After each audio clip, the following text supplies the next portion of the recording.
Good evening, everyone. I'm Sabrina Cassignol. I'm a member of the board of the Wagner Society of Washington, D.C. Welcome to the first program of our 2023-24 season.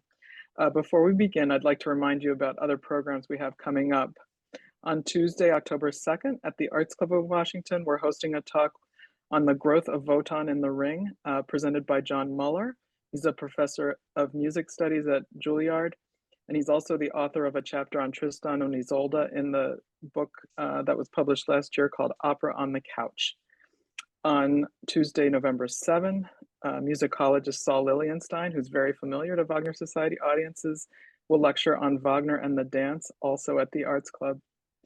Our speakers for tonight are at the helm of Virginia Opera's production of Siegfried, last year of the Valkyrie, and it'll be performed in Norfolk, Virginia on September 29 and October 1st, in Fairfax on October 7th and 8th, and in Richmond on October 13th and 15th. I'm delighted to welcome Adam Turner, conductor of the Virginia Opera. Welcome, Adam, and so pleased that you could join us tonight. Well, thank you. It's great to be with you. Very exciting. Absolutely. We have a surprise guest with us for everyone that we hadn't announced before, but we're also just thrilled that the director of this production is also joining us, Joachim Schramberger. Welcome, Hello. Joachim. Thank you very much. Thank you for having me. It's wonderful to have you.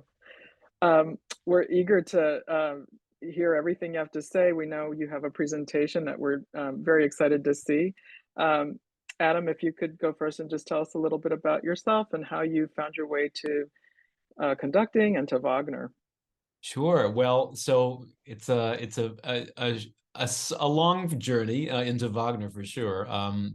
I began as a pianist in grade school, just kind of took up the piano on my own and went to college, pursued a degree in music education, thought I was going to be a band director, thought that was my path. And then I started taking music ed classes and being faced with possibly going off to middle schools and high school marching bands, and I said maybe not. I'm gonna pursue a different path. And so I really invested in piano playing and got involved in coaching opera singers and fell in love with the art form. In college, I went on to pursue a master's at the Catholic University in Washington, D.C. in orchestral conducting. And from there, got some of my first opera jobs, Florida Grand Opera, assisting a production of Samson and Delilah with Denise Graves. And then shortly thereafter was snatched by a company in Germany, a small theater in Pforzheim, Germany, and I was fest there for a year before coming back to the States and pursuing kind of a freelance career in America as a pianist, coach, conductor, and then found myself at Virginia Opera for the first time in 2008, but then full-time in the 11-12 season. So I've been with Virginia Opera now in some capacity for 11 or 12 years. And my journey to Wagner was while I was in Pforzheim, I got to play a production of The Flying Dutchman. And then I came back, and in 2013, I was on the music staff for Seattle Opera's production of The Ring Cycle, the iconic Stephen Wadsworth Green Ring. And that was conducted by Asher Fish. And that was really a very special moment for me. And but although we'll talk about it, I still have PTSD from having to play Siegfried rehearsals from the piano. But that's my path to Wagner. Oh, that's wonderful. And we actually had Asher Fish give a talk for the Wagner Society that year before he went on to Seattle to conduct that ring. So we know him well, and that must have been quite an experience. And Joachim, what about you? My story and connection to Wagner really started way before my birth. I grew up in Germany, in northern Bavaria, a town called Coburg, which is in the region of Upper Franconia, of which the capital is Bayreuth. So I grew up about like 40, 50 miles of Bayreuth. and was born into a family of 3, 4 generations of Wagner lovers, including my great-grandfather, who was artistic administrator in Coburg in my hometown theater. And so I literally, my mom was listening to Siegfried when she was pregnant with me. So I literally have this, als zullendes Kind zog sie mich auf, so to say, like as Nina would say. And I literally took this in with from birth on, and loved it, and grew up with opera, and really made my way into opera mostly through Wagner, Strauss, and the late Romantic repertoire, and then of course the other stuff. And later on pursued a career in singing, and then did that for a while in Germany, and then moved to the States and switched over to directing. Well, I'm sure you've made a lot of people listening to you very envious about having all of that Wagner exposure from such a young age. Yes. Yeah, it's literally in your cellular structure by now, probably. Yeah, for better or worse. So I guess Adam, if do you want to talk about the production, and I know you have a presentation prepared for us that we'd love to see. Yeah, well, I wanted to first say, Joachim, how he got involved in this process was shortly after we did this crazy Rheingold at Topgolf. We did an outdoor Rheingold. It really met the moment of COVID times. In the summer of 21, I remember our general director, Peggy Miller, at the time, she said, you know what? What do you see as our first show, our first big production back from COVID? And I said, Wagner, starting a ring cycle. Let's go for it. And she said, great. We're going to have to do it outside, and all kinds of crazy things, and socially distance and all that. So she came up with the idea for Topgolf. We did that, and it was a big hit. Obviously, it was very successful, and we had a lot of fun with it. And then as COVID was kind of subsiding, and the return to the theater was starting to happen, we had the serious conversation of, can we continue this? Because honestly, the next opera of the Ring cycle, I think the Valkyrie is probably the most accessible for newcomers to Wagner. And of course, everyone knows the Ride of the Valkyries and all that kind of stuff. So we went ahead, but we knew that moving indoors, we were going to need some cohesion, and it couldn't be on the golf green anymore. And so I remember just kind of brainstorming about directors that I have always wanted to work with. And Joachim's work I'd seen in Central City, out in Colorado, a summer festival that's been around for a long time. I had seen his work in a production of Tosca, which used a lot of projections and very innovative stagecraft. And I thought, with his background as a native German, but also well-versed in kind of American audiences, because he's also head of the opera program at Northwestern University, and has directed all around the country here in America as well. I thought, this could be interesting. I wonder if he likes Wagner. And then I started looking into his biography, and of course figured it out.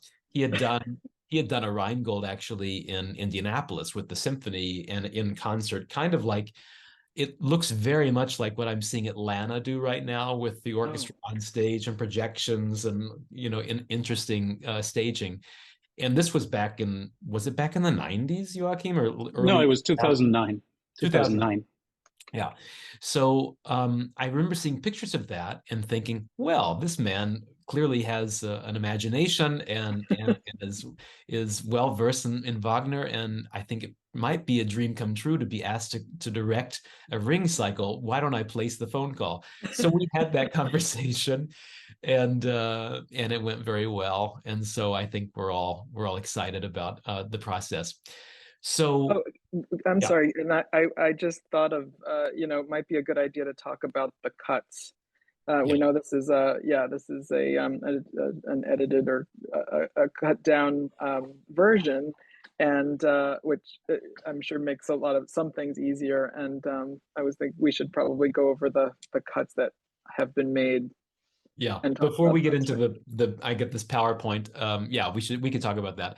So I was looking around because obviously for a company of our size and with our resources, it's very challenging to do a complete ring cycle or even a full length, more than 3 hours at the opera. It's very, very expensive for us. And so in the interest of not excluding our audiences from this glorious music and the storytelling, I started looking around for what's out there, what kind of editions, performing editions, what kind of cut versions there are. Obviously, there are reductions of Wagner. Joachim, we can talk about that a little bit later. He has a reduction that he knows that many German theaters use, and I've seen that as well.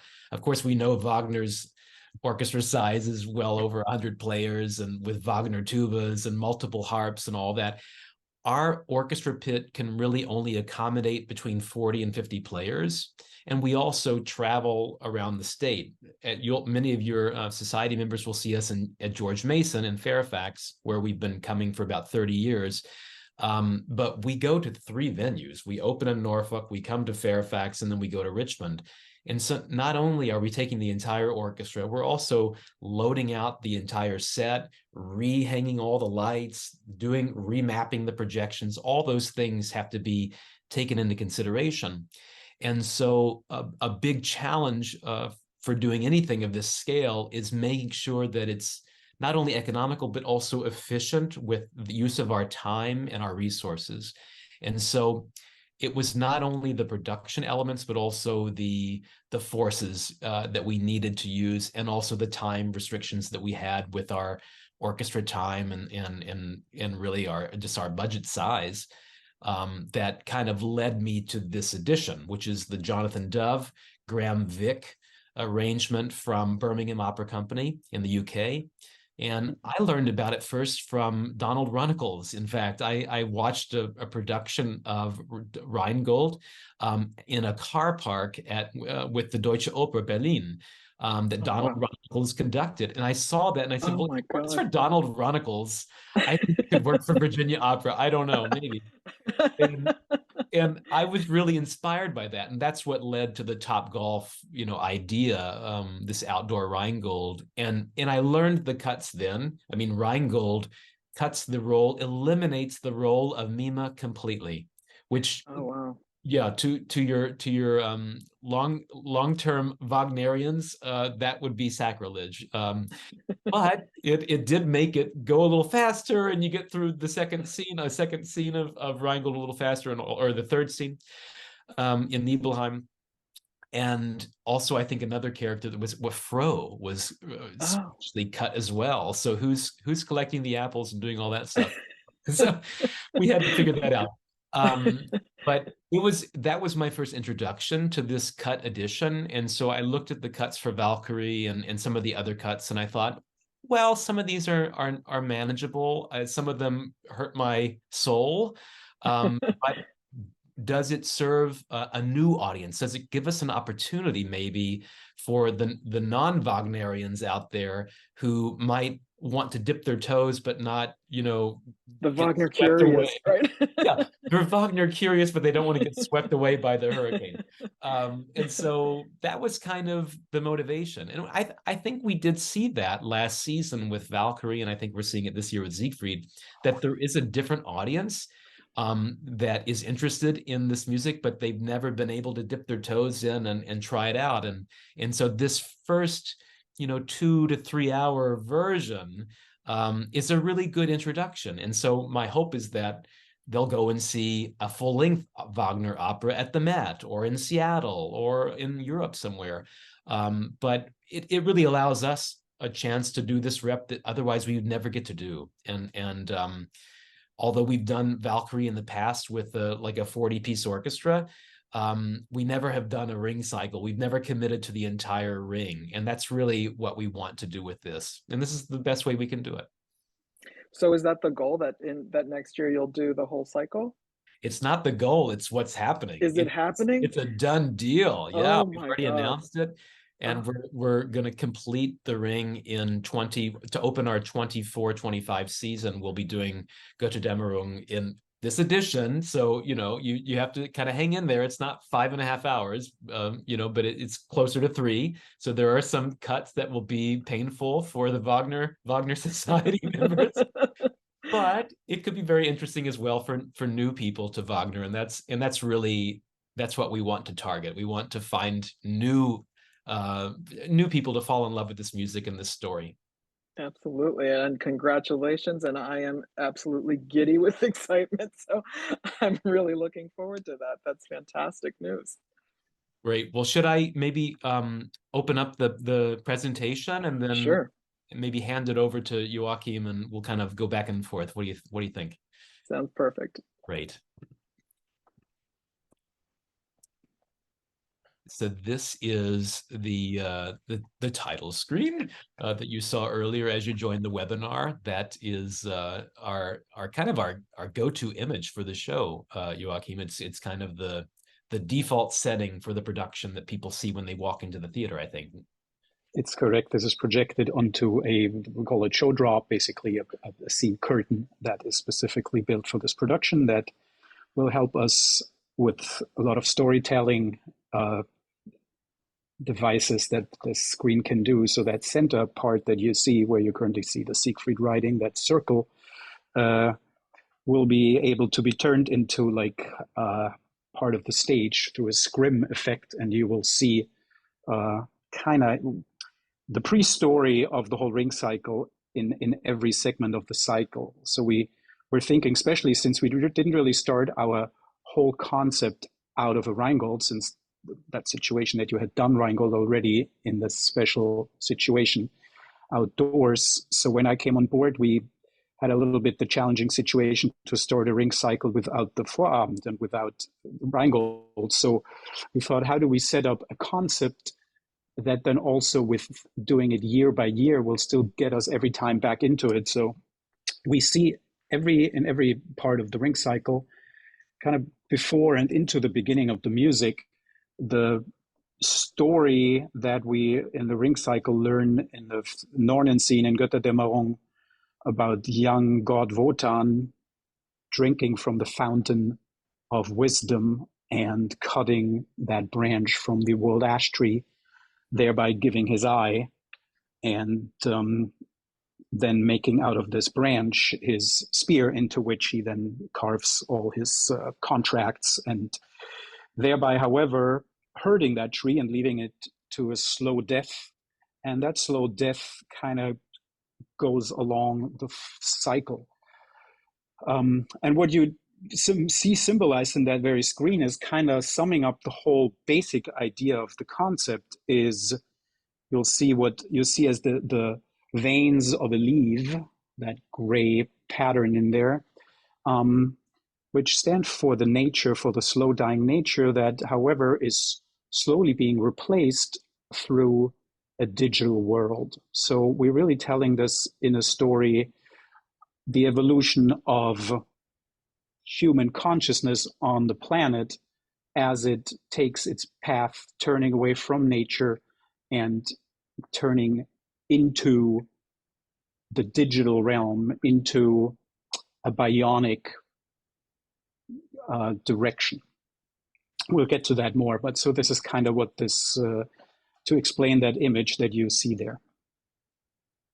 So as I mentioned earlier, this is, our ring cycle in the next installment with Siegfried, never before seen on our stages, which is another reason to do this edition. Otherwise, we would not have been able to do a Siegfried, in all honesty. So it's a first in our 49 seasons. You'll see there that we've done a number of Wagner productions over the years, a few Dutchmans, one Tristan, which is still on my bucket list someday, fingers crossed.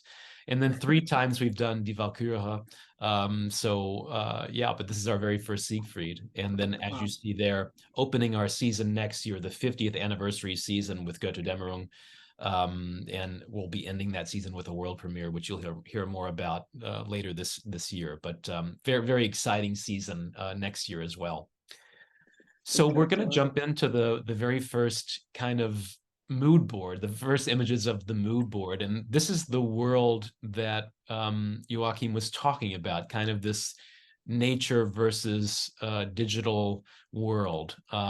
And I just want to say, we had this conversation, Joachim, a couple of days ago, that we really had no idea when you all were you and Court Watson were brainstorming this vision together, that artificial intelligence would suddenly become the newsworthy item of the day. Starting last fall, everything we've heard about for the last year has been, this artificial intelligence. What are we going to do about it as humans become more fused with digital enhancements and whatnot? And here we are in that world, in this ring cycle. Very much so. It was kind of like amazing when this kind of burst into human consciousness this year. And just all reminding us how much closer we are to some of those sci-fi ideas and sci-fi concepts that we see in fiction and in movies, and how closer we live already in that reality. And our concept of turning there full speed felt very much confirmed in this year. Yeah, absolutely. And I'm fascinated to imagine sort of where you will take Götterdämmerung. I'm sure you don't want to spoil surprises, but I have ideas. That is something.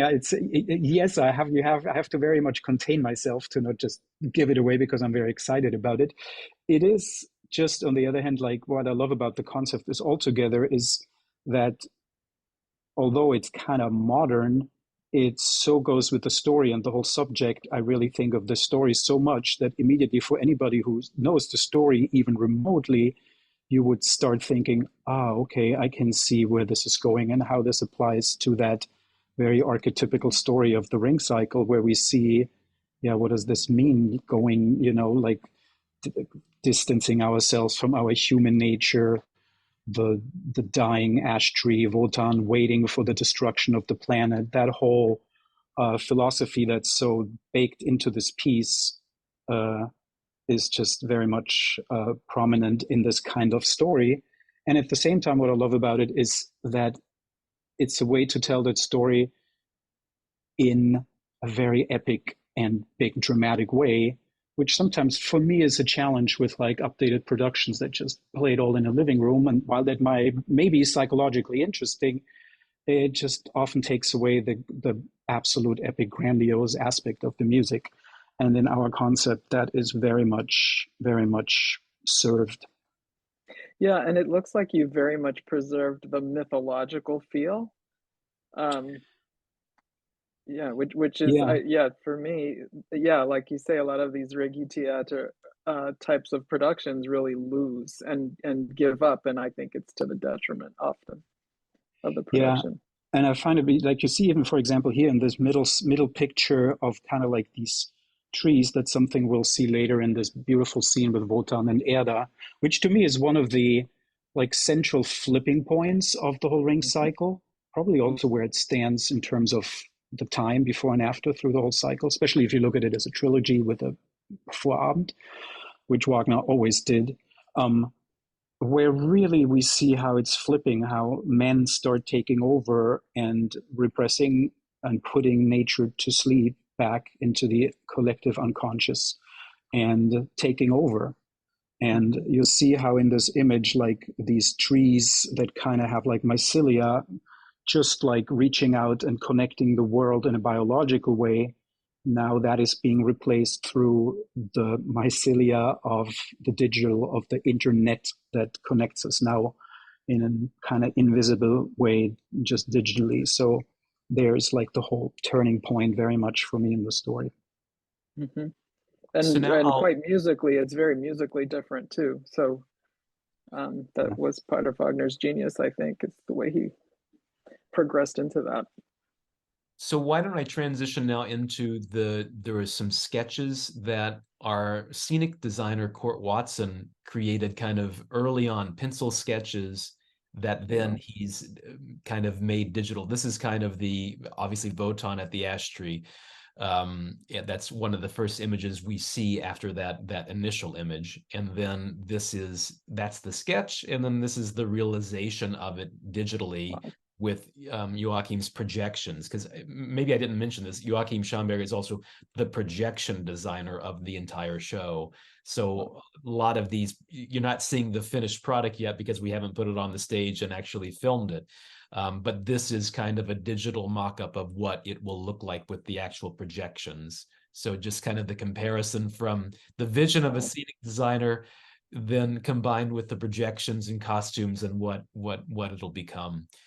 And so that's one of the first scenes. This is Mima's junkyard, which is where we first encounter Mima and Siegfried. And of course, then with the projections, this is more of what you'll actually see. Yeah, we're so wondering a little bit in that regard, like if Wotan is the gods really the one that turn into have the power and use the power of the digital technology and the advancements of that, who are the Nibelungen. I mean, very much in a sense of people that are delivering the rare earths and are being exploited and are in the mines of those in Africa or China or wherever those rare earths come that serve our computer chips. So Mime, in awaiting his chances to get his hands on the ring, we see him as somebody who has maybe collected all kinds of junk in the hopes to somehow create his own virtual, like maybe Steve Jobs in a garage, like stuff like that comes to mind, in order to stay in, like trying to keep up with the big money that he doesn't have. Yeah, build his server farms or whatever.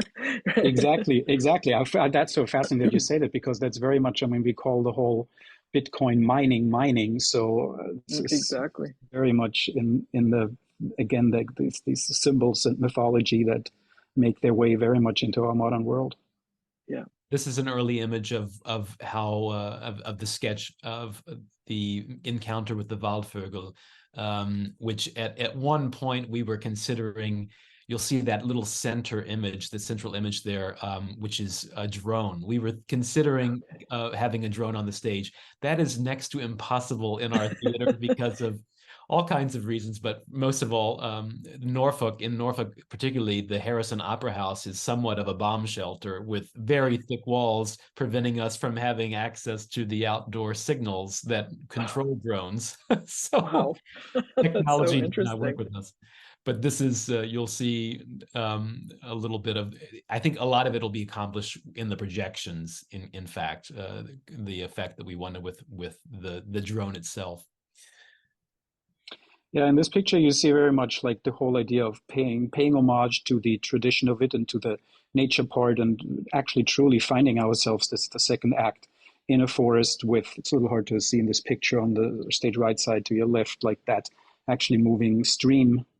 And the bird that really then is, as much as I like, the bird is a nature thing, and our thing is something I think that really comes out of Wotan's paradox, handoff, but yet still being involved approach. While on some hand he says, like, I'll just let it all happen.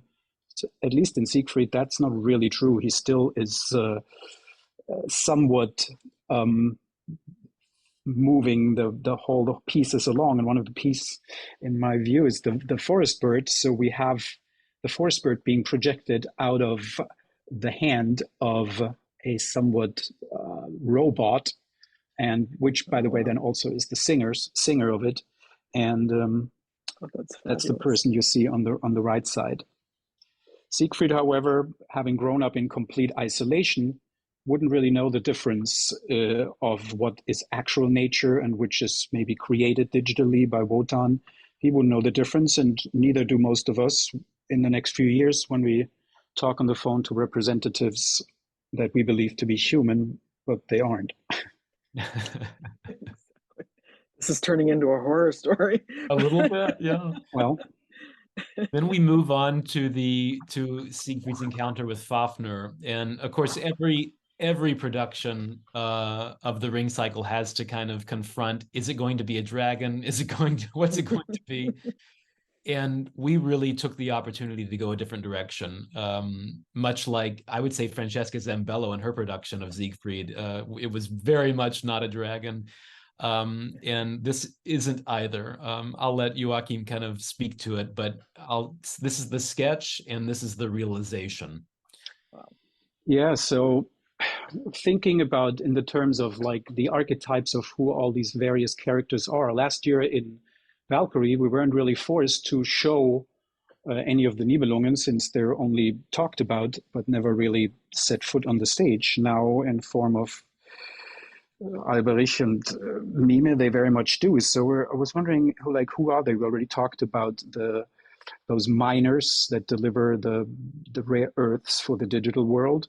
And who are the giants? Maybe the last workers, the last people that have actually analog machines, the ones that built the castle, that set their physical analog beginning of the industrialization, also the time in which the piece really started and was very much influenced politically by that whole movement that started around like the mid 19th century.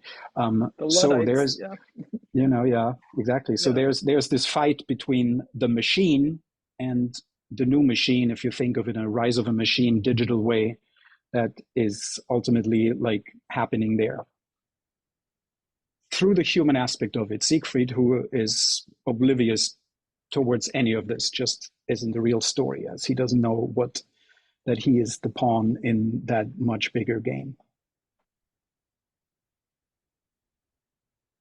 And then we have our first introduction of Erda here, the conversation with Wotan. Here's the sketch, and then the realization. And I wonder, Joachim, you should talk a little bit about where she comes from, the world she comes from. Yeah, so I touched on this a little bit earlier from this mood board. We see her here like reaching out into the floor like this mycelia and being woken up out of I love those lines that she says when she's first basically says like mein Schlafen ist Träumen, mein Träumen Wissen, my dreaming knowledge, and my knowledge the guardian of wisdom. Unlike these multi-layers, just on that sentence, you could write a dissertation in terms of a Jungian unconscious, deeper knowing, all feminine, yin quality, and how that comes up, and how Wotan, probably the here standing as like in human consciousness, challenging this, waking her up one last time for wisdom. And then they really kind of get into this fight in which he says to her, she says to him, you're really not that God. You're really not what you call yourself. And he says like, and you're not what you think you are. Your power is ending. And he sends her back to sleep. Then in Göttingen to be followed after the threat of like wisdom breaks and of fate, followed by her daughter, the Norn, and how that really resides back into a deep unconscious and is left to a very Yang thinking of controlling it all. I think themes that are also present, like in Dutchman, like why is the Dutchman cursed? Because he challenges nature. He wants to go around that cape and basically saying I can be stronger than nature, and that doesn't go too well. Exactly. We have a few images, the sketches of Brunhilde and Siegfried here. At the end of the opera, and then here's the realization of that. So here you really see like what we call the data lab. So this goes back to the end of Valkyrie, obviously, where we first see this place.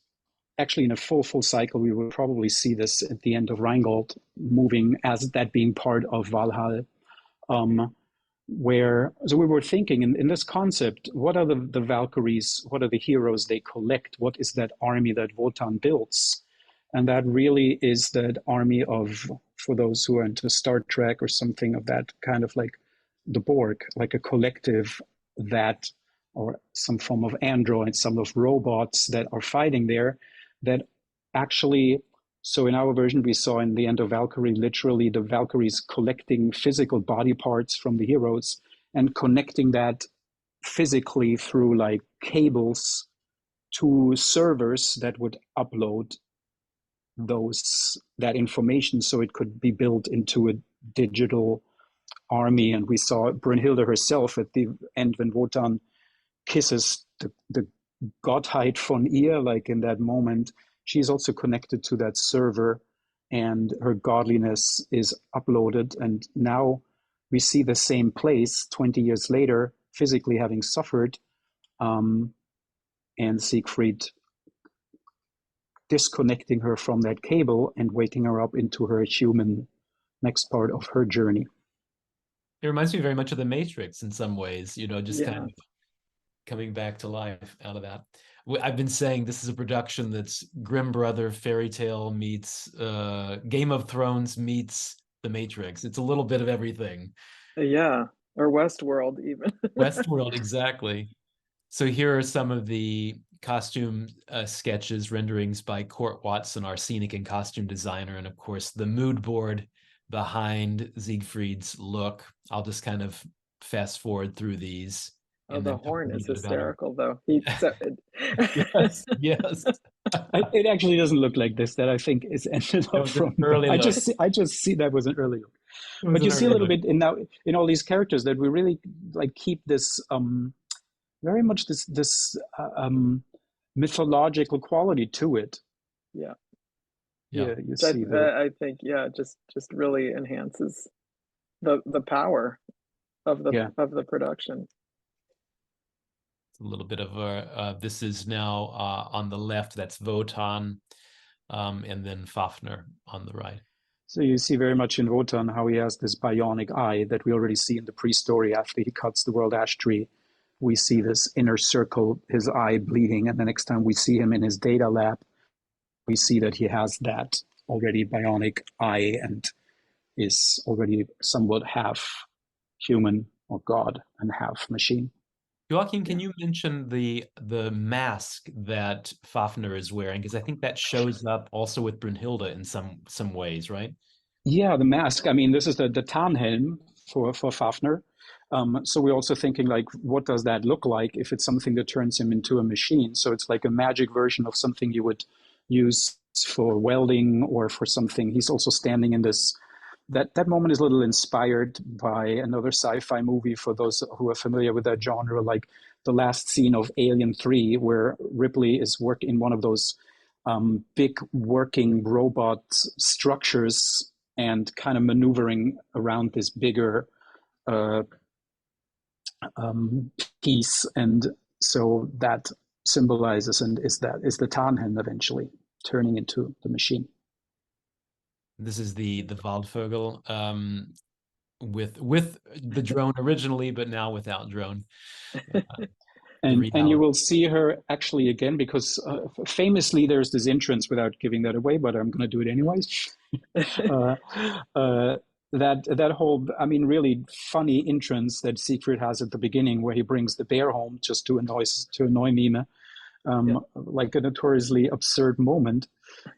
So we were wondering how in our concept, what is that bear? So that bear is already also something that has to do with Wotan and with his robot. So we see that same robot projecting the bear into the scene. So it's all part of a larger plan, even though it seems harmless and unrelated, but maybe it's not.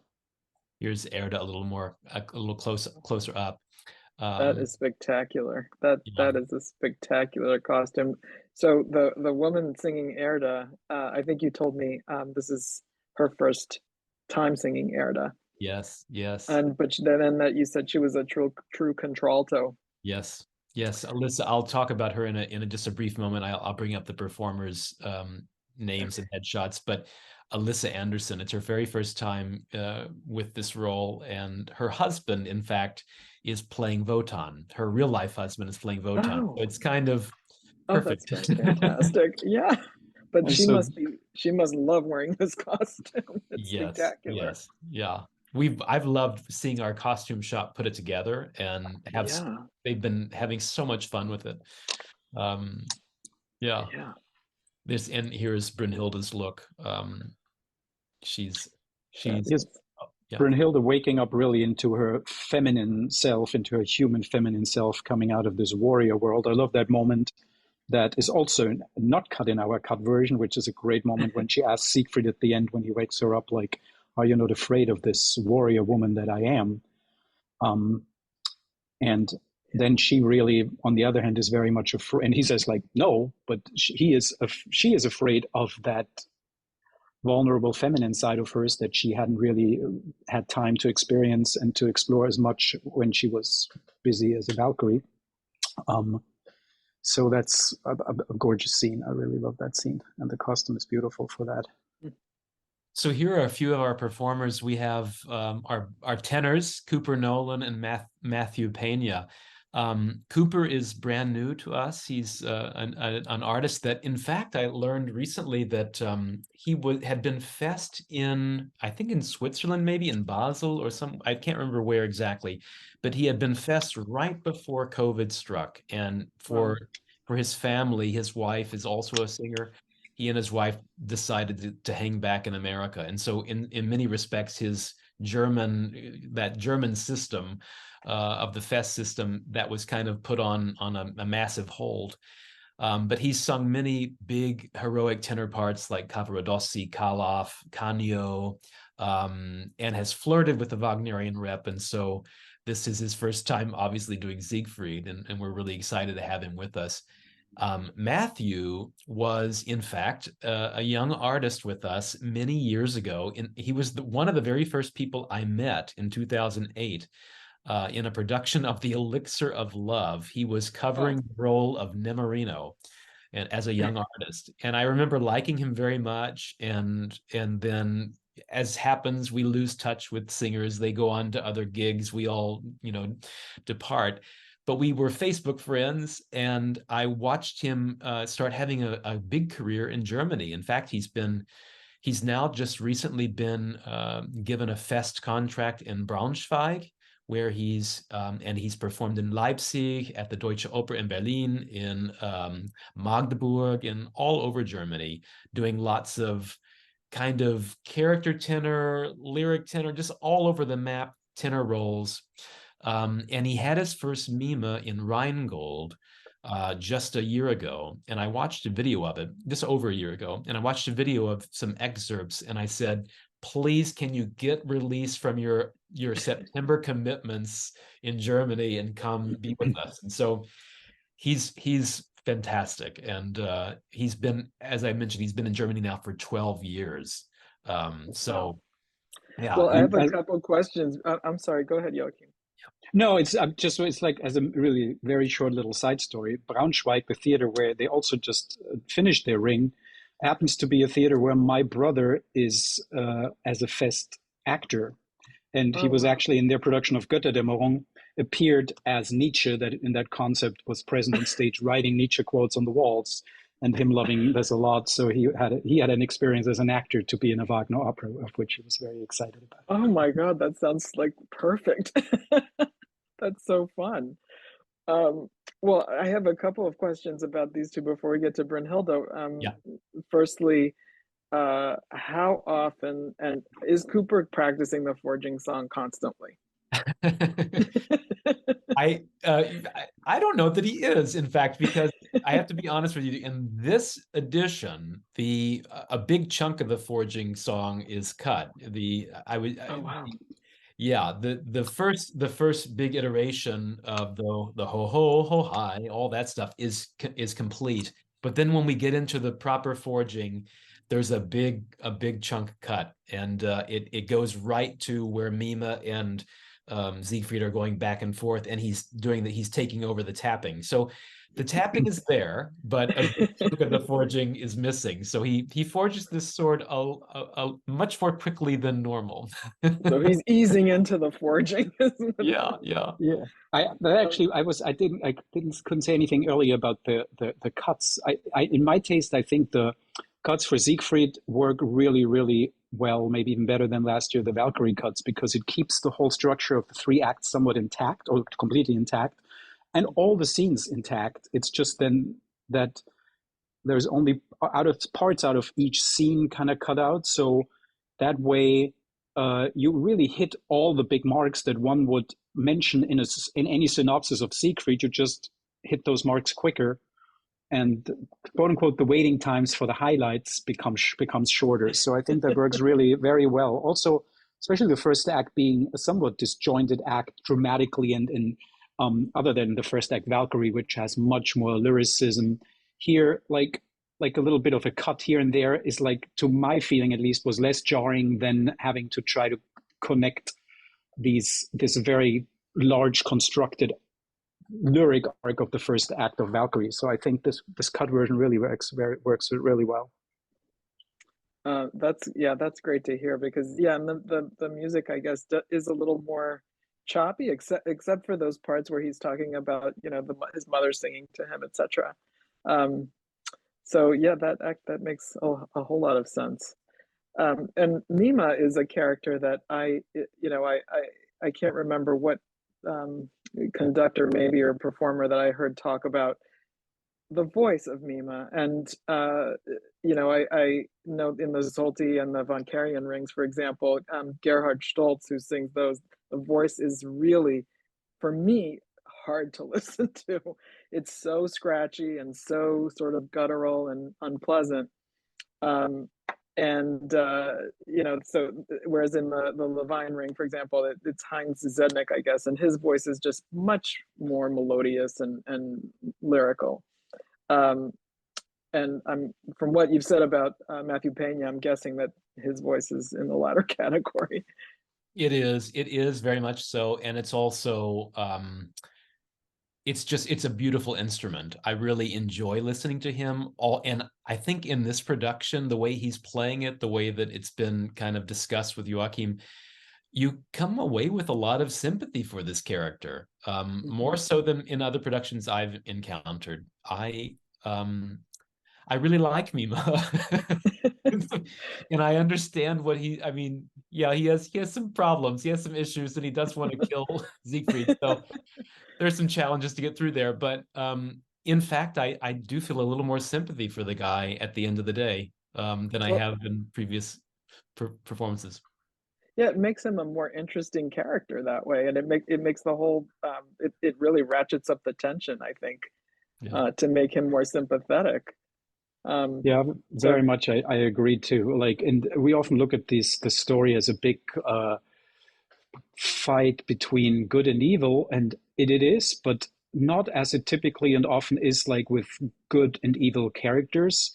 But there's the good and evil in each character. Everybody is wrestling with themselves. There's like no clean cut good or bad character in this, and that's really something that I love about this piece particularly. Like, each character has their own fight with their shadow and their downsides, and like everybody, and at almost to the same level.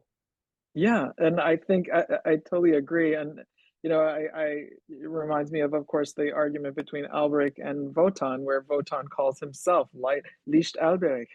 I think it's so powerful, and I do think it makes some people uncomfortable, because we all have to confront those things in ourselves, and some of us never do. Well, isn't there even a Wagner letter where he signs off as Albrecht? Like, I think he really identified the character of Albrecht. There's some letter somewhere where he jokingly signed off as Albrecht. Yeah, I mean, a lot of his criticisms, like at this time, towards like all these political systems that we now think of like always exist and that really were born in this time, anything from capitalism to communism, through like all these systems that really started happening there, they're all expressed so much in this piece, and the various characters make good points for their political views and for their worldviews, how we should structure that world that we live on. And there's really like, it's kind of left open to a right or wrong in that regard as well. So I find that really interesting, and it leaves tons of space to fascinating discussions and thoughts. Absolutely.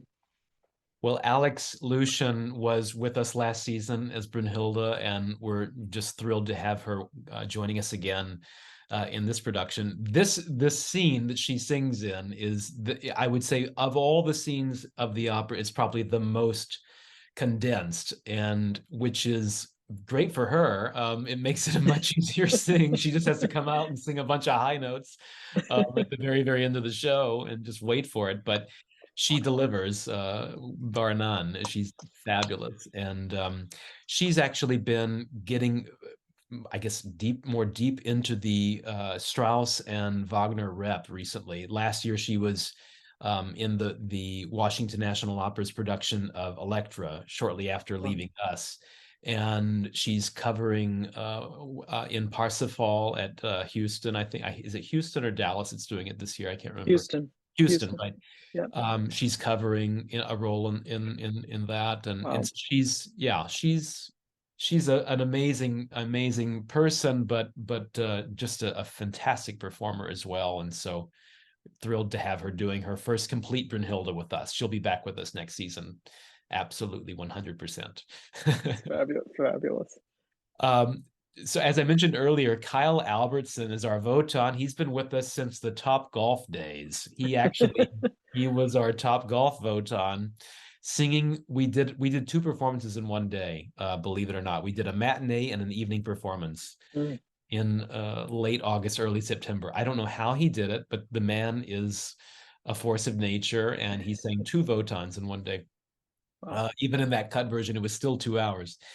But Kyle is back, and joining him as Erda is his real life wife, Alyssa Anderson.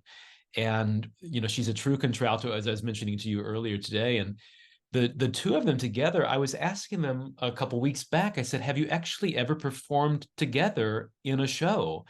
And they said no. In fact, we rarely get to perform together because our voice types, bass, baritone, and contralto, there's not a lot written for us. It's all tenors and baritones, or that's tenors, baritones, and sopranos that get the duets and things like that. And so for them to get to portray this scene, this relationship, and to play off of each other, it's a really wonderful opportunity for them, but also for us. We benefit from it. Oh yeah. And is she gonna do one of the Norns? We will see. We will see. Perhaps. We can hope. We can hope. I know. That's the big question. Is the next step. Yeah. Alyssa's actually going to be joining us in a world premiere production in the 50th anniversary season. So she will be back next season. I'm not sure if she'll also be a Norn, but I'm sure I'll be having that conversation with her. That's wonderful. And then Josh Jeremiah is a performer that has also started getting into the Wagnerian territory. He had his first Donner in Nashville with Nashville Opera last season. And then he performed as Joseph McCarthy in our production of Fellow Travelers last year. And he came out with this just heroic sound. And I just thought, I wonder if he's considered this. And of course, wouldn't you know it, he's covering this role in Dallas later in the year. And so this is perfect for him. He's getting kind of his first steps into Alberich in a safe place and, with a good director. And so he's fantastic. I'm really enjoying having him back with us as well.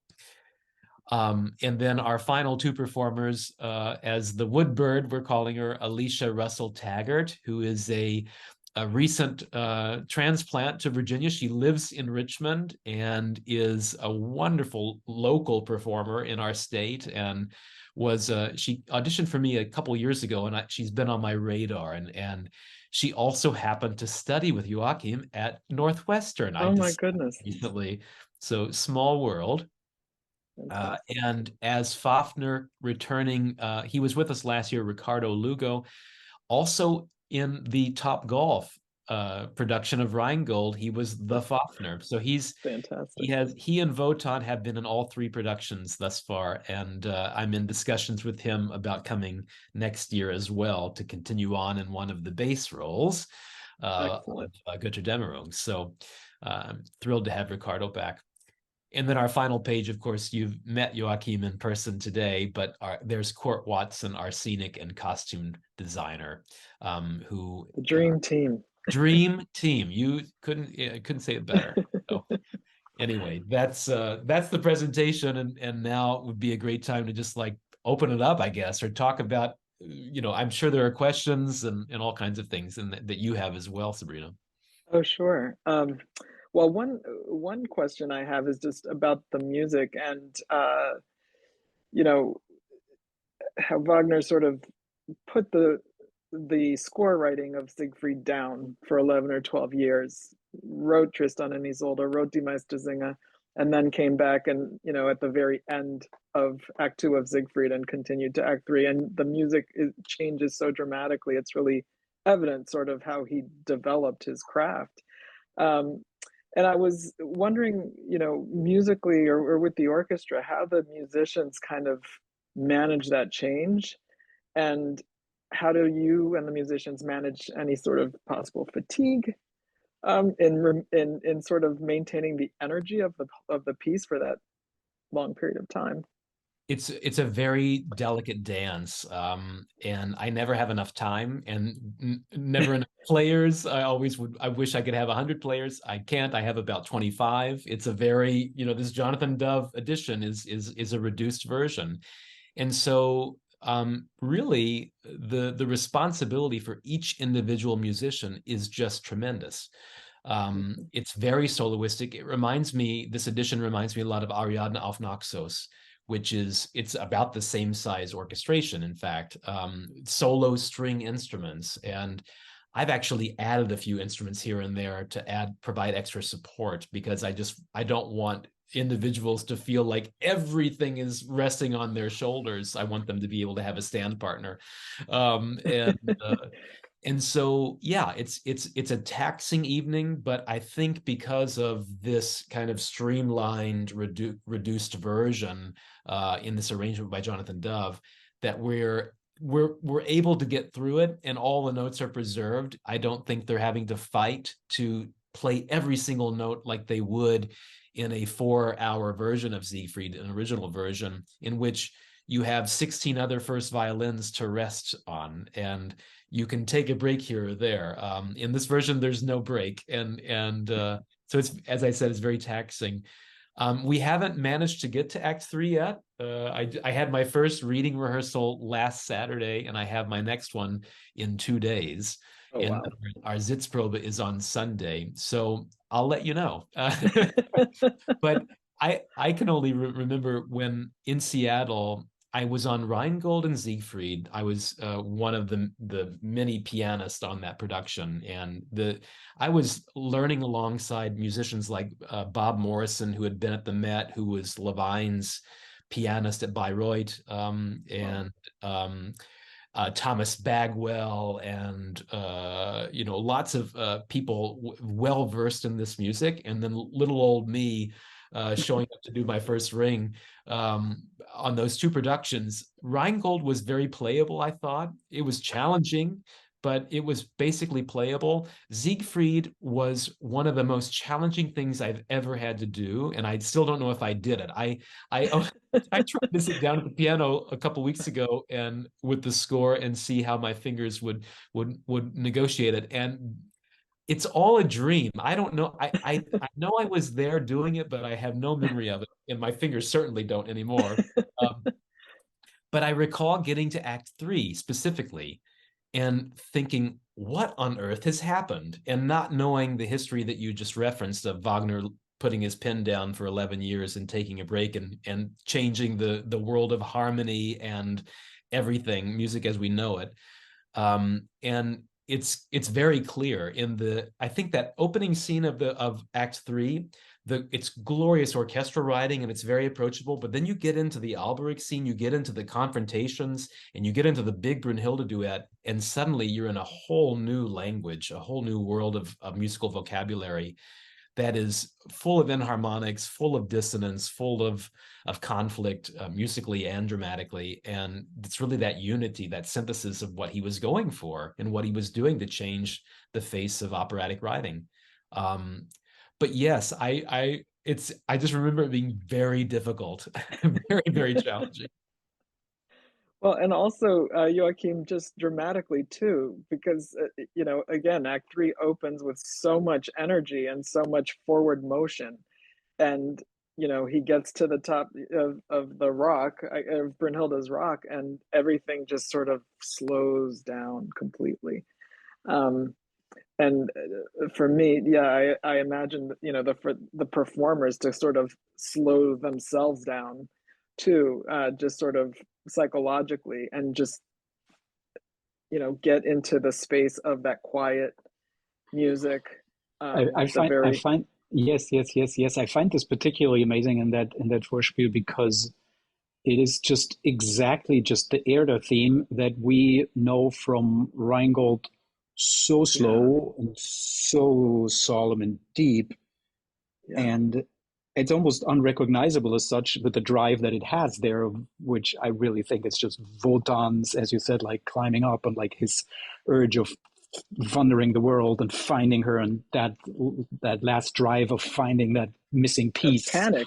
Yeah, and of of panic. panic and of like I've got to find this out and like and I love that Vorspiel to death, and it's beautiful for us. That's one of the things that is just a dream for me, using that uh, technology that we have, where you can really give that drive, with the projections. Like you'll see him starting out in that panic in his laboratory, and then really leaving that and moving into a moving world. And we have part of our set, I'm not sure you may not have seen that in a thing, is like this, in that raked stage is this turntable that can move in that thing, so that can physically, along with the projections going against it, like move and create a movement that he can like. So there's real drama in it, and real dynamic, him climbing those levels and then arriving there, coming to that calm that you mentioned, and then coming into a new scene where the projections can literally,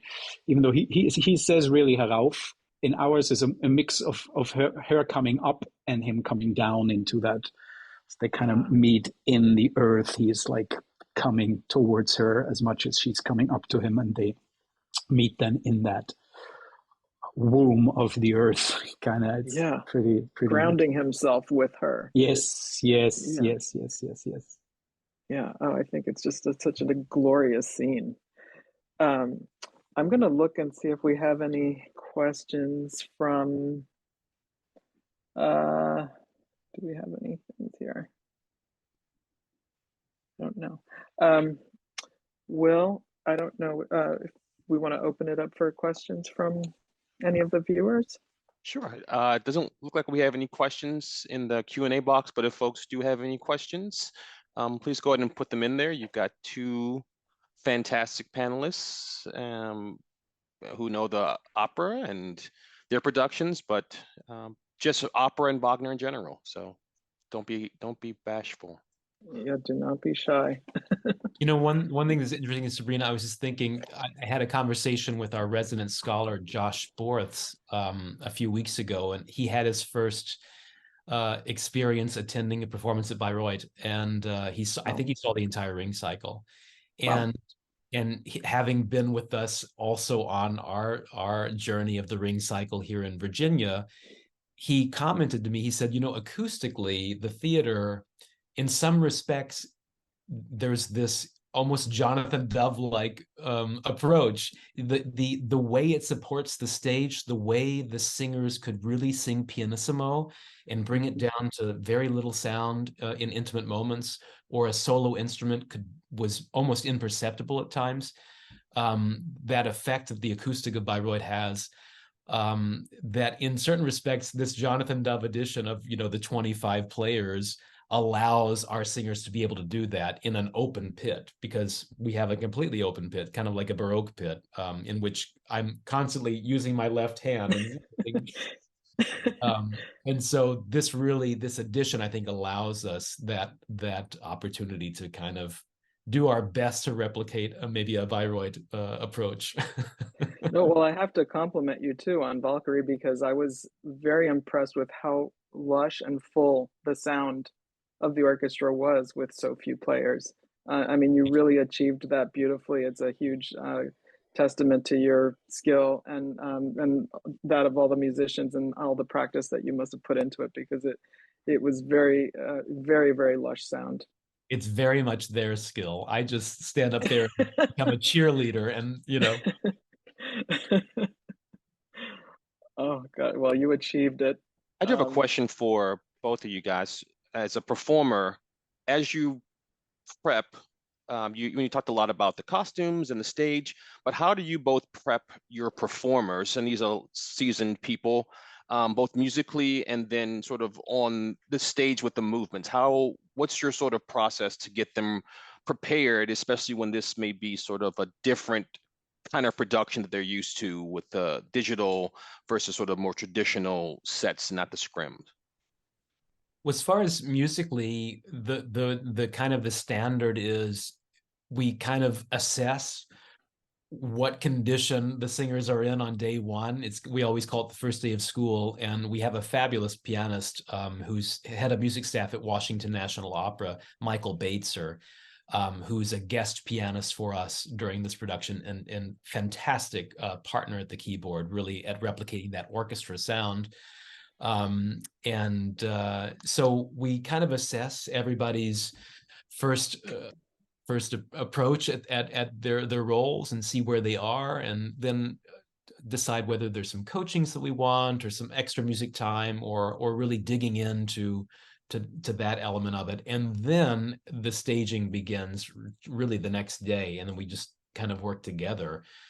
Joachim, we really don't, when you say we have about 2.5 weeks in the room before we get into the theater and start putting all the technical aspects. Yeah, exactly. And it's really just as Adam just said, like, I mean, some of the voices we know of previously and the singers, especially the ones that return even in the same roles.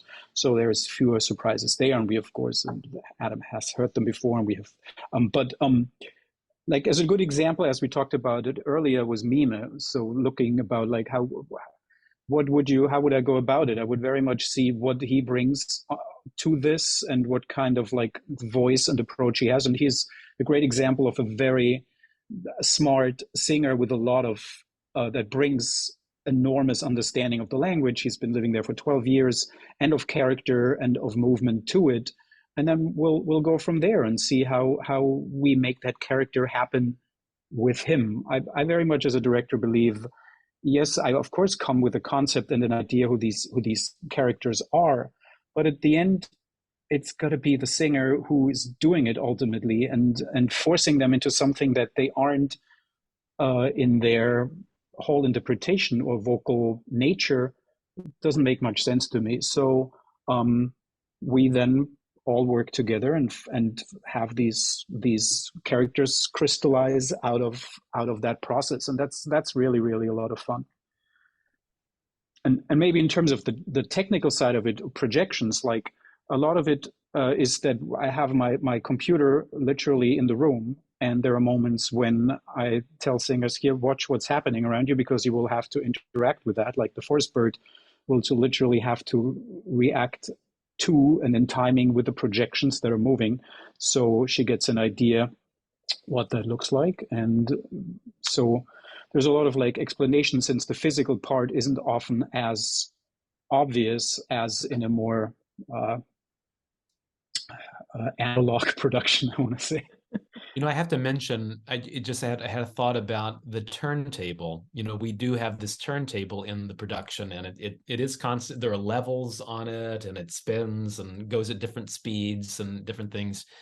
And how do you do that in a room without a turntable, in just a big rehearsal hall? And so we actually had a gigantic piece of cardboard that was marked, taped, with this is a 3-foot step, this is a 2-foot step, this is a 5-foot platform, that kind of stuff. And sometimes we would even put pieces of like an actual wood step or some kind of a platform riser or something on a section for them to feel the levels and to feel kind of that sense of, well, I'm going to take a step on at this point, or I'm going to lean or sit at this point, and instead of them just sitting on the floor, they're actually given some sense of depth and space. And so that was, for me, I've never been in a room with a turntable where they had made it a cardboard cutout. It was brilliant. It was our stage management team that came up with that, with our production department as well. Last year, we had a cloth that was just really hard, and people would trip on it, and it was awkward. And so we learned our lessons, I think, last year, and so this year, that's a cardboard piece that will be put in storage for next season. Well, Great. but yeah, that's a great point, because too, just having to sort of, you know, practice all of this or rehearse all of this on, and you're going to be on three different stages. I mean, that's a uniquely difficult challenge, I would imagine, for everybody. Yeah. So congratulations on that too. Great. Yeah. Sorry, go ahead. So I think for me as a performer, I bring something. I kind of take my history with me as I, look at Wagner. But if you had to, because one of our big missions of the Wagner Society is to introduce Wagner to new audiences, people who are not Wagnerians. Wagnerians, I consider myself a Wagnerian now. We are hardcore opera folks. But what would you say to a person who's maybe just coming in, maybe just seen maybe the Magic Flute, and that's as much as they've gone, and then to a production? How do you sort of bring people into the magic that is Wagner? Because it's intense, but it's very much worth it when you get into the art itself. This could be the entire conversation. I think we could this could be an hour and a half conversation right here. This is, for me, it's interesting talking to audiences and talking to people that will say to me, "Oh, I love Puccini and I love Verdi, but there's no way you do Wagner, and I can't do that." And I'm always curious, and they've really never given it a chance. They don't really know much about it other than maybe some associations or what friends have told them, or the length of it, or whatever. And so, as much as you try to reason with some people, you'll never get through to them. But the newcomers, what I've discovered is that the newcomers love it. And when they're given the opportunity to get a taste of this music, a taste of this kind of storytelling, they come back. They're really engaged with it. And these stories are universal and timeless. I mean, you've talked about all kinds of editions of the Ring cycle that have been presented over the years, and different commentaries on kind of the concepts of our version being this exploration of nature versus the digital realm. And so there's something for the diehards in this production that maybe they've not seen, because I think the latest production at Bayreuth is about human trafficking, and then the Barry Kosky version, I don't know what it's about yet, but I've been reading the reviews and it looks very exciting. Anyway, you've never seen this version because Joachim Schamberger is bringing us something fresh and new, in a totally different perspective. So I would just say to anybody that's a newcomer, go for it. Dip the toes in, because the characters, the conflicts, all of that will resonate with you, but the music is just, I don't think you can listen to the Act 3 Vorspiel and not want to stand up like you're at a Metallica concert or something. It has like almost a heavy metal feel, and that's 1876, I don't know. I think people should give it a chance. I very much agree with that. And Adam, I'm always reminded when we see it now in this also somewhat cinematic feel of the music, that's really where the music that we still hear in these big epic Hollywood movies, anything Lord of the Rings, or even these big sci-fi movies. If you look at the orchestration and scores of these movie scores, Star Wars, and exactly. So they live really out of that world, and sadly, a lot of people wouldn't go to a concert or symphony place to hear it there, because then they see it in the context of classical music. And so maybe that's in that regard really something to remind people, like this is the music that in other circumstances most people would just call cool, and that was cool, but for some reason, and I don't know why, that's why you're right, Adam, this would be a larger discussion, obviously, why opera suffers in general a little bit of like maybe I don't know which other art form is maybe so misunderstood or suffers so much from half knowledge and prejudgment and its view in mainstream as either something funny, weird, or I don't know when and how it made its way to that perception in a mainstream. The way it's portrayed in any other art form, and you see it in movie, it's usually the serial killer who listens to opera, or some otherwise strange person who is into that, and maybe once in a while it serves as like somebody who has true touch, is in touch with their emotions, or flat out parody. And Wagner, I think I see that as a compliment for him, but like the parody is as old as his pieces are. They kind of were born with it and survived with it, and sometimes outlived it almost in a sense of mainstream, how people look at it. I don't have the true answer how to get people understand that, but we got to try the way we all do, I think, in this business. I completely agree. And I think Wagner more than anyone believed in the democratization of music and the art form, and any sort of perception of it not being an art form that everyone should have access to would horrify him. So I love that we're making it, or that you the artists are making it more accessible to more people, and I completely agree. The more people see it, the more people will love it, and we're very excited to support you in this any way we can, and really excited to see how you finish out this cycle. Well, we're so grateful to the Wagner Society and to all of you out there for your generous support and for this evening's discussion too. This has been such a wonderful conversation and an opportunity to showcase the excitement surrounding this upcoming production and also the year ahead, the year and a half ahead. So thanks to all of you. Thank you. And Adam, do you want to tell us what the rest of your season looks like? Sure.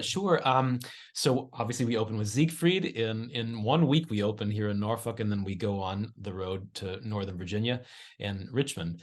The rest of our season, our second production is a new production of The Barber of Seville.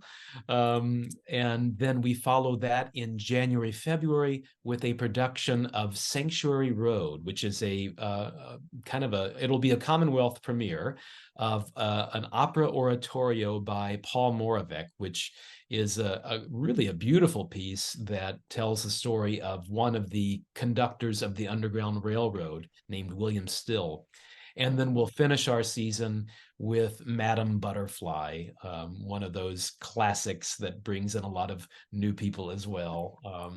And in somewhat of a new production, is different than the last time we did it. And so it's a season full of something for everybody, I think. You have your Italian hits, you've got German, great Wagnerian opera, and then you have something from the 21st century. So we're really trying to get everybody in the doors and get them exposed to all kinds of cultural experiences, not just Puccini and Verdi, and that's it. Well, again, we're so grateful to both of you for having spent all this time with us, and we will post a recording of this talk for more people to be able to see. And again, thank you so much, and toi toi toi. And we'll see you in Fairfax. Yeah, we'll see you. Thank you very much. Thank you. Thank you. Thank you. Good night.